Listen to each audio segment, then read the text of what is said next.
our ancient ancestors, before we got so brainwashed and manipulated and taught to fight each other, before those days, people used their higher consciousness, their higher selves, their critical thinking to study the world they lived in. And if they studied it correctly, there's no mystery or accident that they all came to the same conclusion, which is, in fact, what I believe they did. Now, most of the older traditions have been lost or inaccurately translated. Much of the work that I do is around language analysis. Ifa is based on liturgical Ifa is based on creating metaphysical words by taking a sentence, removing the vowels, and shortening it into one word. It's called an illusion. And when you figure out what the sentence is, it's a totally 100% accurate translation of the meaning of the concept. So, a man named Jonathan Crothers in about 1890 wrote the first English Yoruba dictionary. He was an Episcopalian priest. He took all the African words and translated them based on biblical concepts that do not match the meaning of the words at all. So we've been indoctrinated and infused with false ideas that then color how we understand what we think we believe and are in stark contradiction to the teachings of the Prophet Arumi. I'll give but one example. I think you probably gave it last week, but it's such a clear example. There's a liturgical word called Ifa Yabale, which is the word used to describe an Ogboni ritual in which men and women discuss gender differences. The word Ifa Yabale, clearly from the Elysian Ifa Yeye,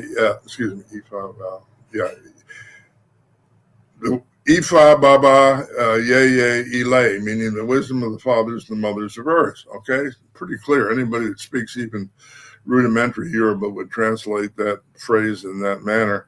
But if you go to the dictionary, the original dictionary, I think the newer ones have been updated, but the original dictionary prepared by Crothers, the translation of Ifa Yabale is the ascension of our Lord and Master Jesus Christ to sit at the right hand of God our Father. So when I read that in the dictionary, I knew that that wasn't correct. And it's all one word, Ifa Yabale. And it's from the Elysian. I'll spell the words Ifa, I-F-A, Yeye, Y-E-Y-E, Ifa Yabale, Baba, B-A-B-A, and a new word, I-L-E. So it's a fairly clear translation of that word. So having said all that as a prelude, what I want to do is I want to talk a little bit about the different systems used.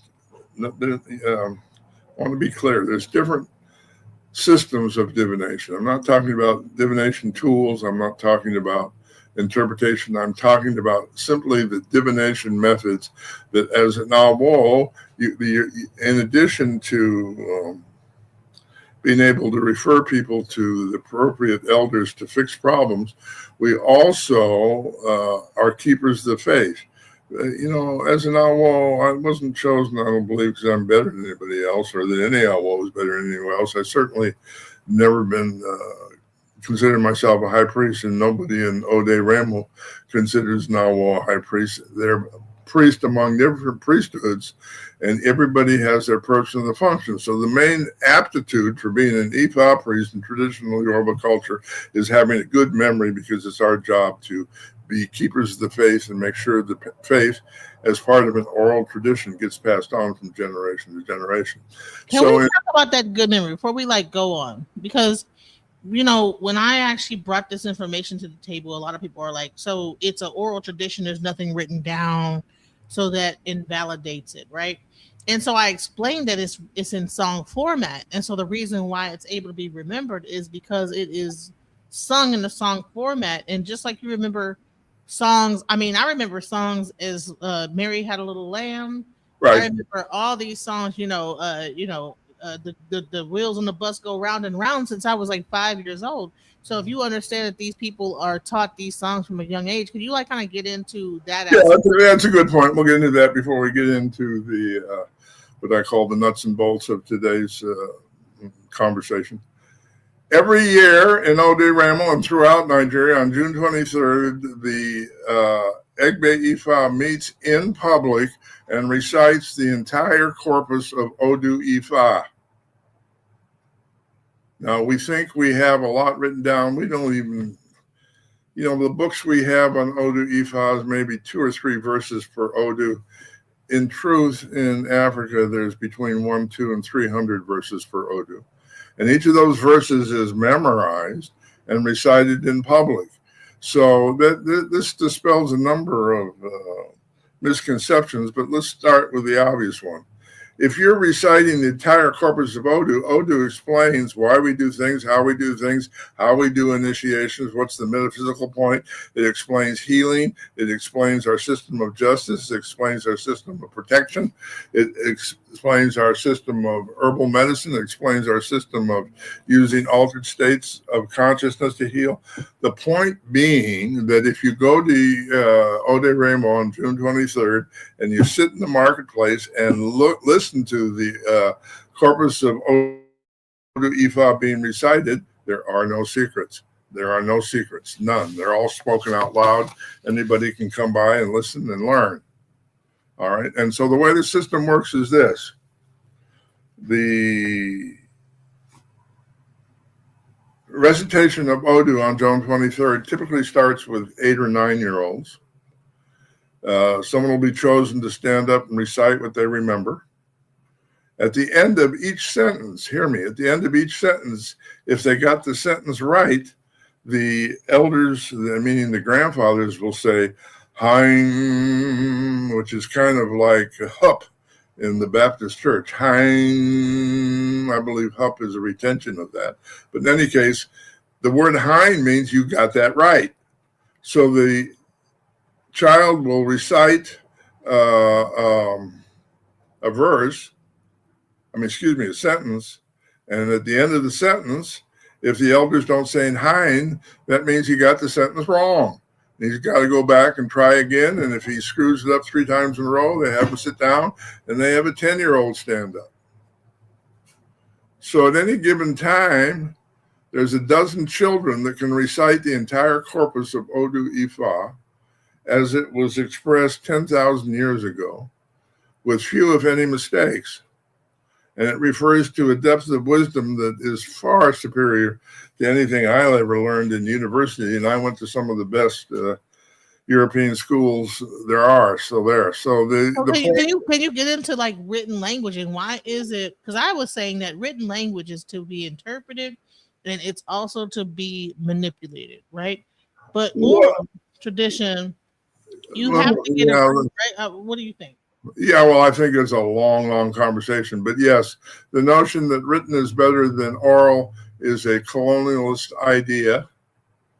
And I don't agree with it at all. I don't know, there's a lot more to say than that. Written, it's just as easy to manipulate written language as it is to manipulate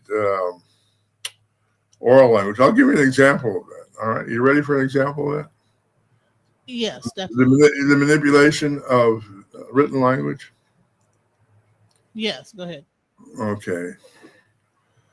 I hope everybody's sitting down because now they're going to start another controversy, but I've been known for that. Now, the single person is listed in the formal documents in the United States of America of having died from COVID-19.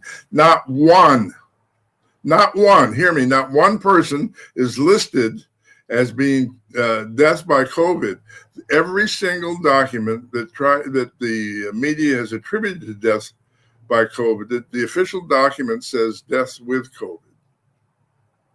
There's a difference between with and by, and I'll tell you what the difference is. Every human being on Earth has a COVID virus as part of their blood system.